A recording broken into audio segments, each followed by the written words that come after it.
Drastic action in a country where the daily death toll is at last dropping. In Spain as well, which has seen terrible losses, for 4 days in a row, the number dying has fallen. A sign that the strategy of locking down may be working. So when might the UK see a peak in the outbreak? Well, the working assumption is that ought to happen in about 7 to 10 days' time, but it's very difficult to predict, partly because it takes so long for measures like social distancing to have an impact on the numbers dying. From the moment of infection, 5 days might pass before it starts to show, with the common symptoms of fever and coughing and of breathlessness. It could be 16 days before intensive care is needed by the most severe cases. And sometime after 23 days, patients will either recover or die. And then it may take a few more days to register their deaths.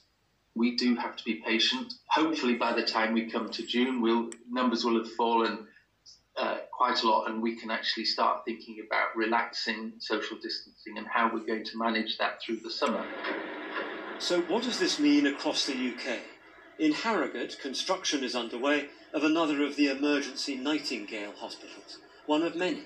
But the disease is striking different parts of the country at different times. This graph shows the number of COVID-19 patients in British hospitals.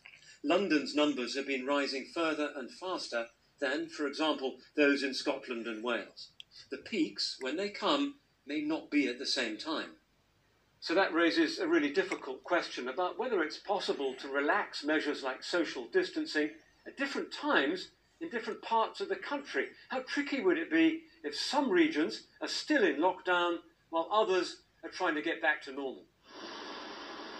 All over the world, governments are wrestling with these dilemmas. In Japan, a state of emergency gives the authorities new powers to encourage people to stay at home.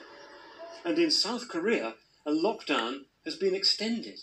The big worry amid all the talk of reaching a peak in the pandemic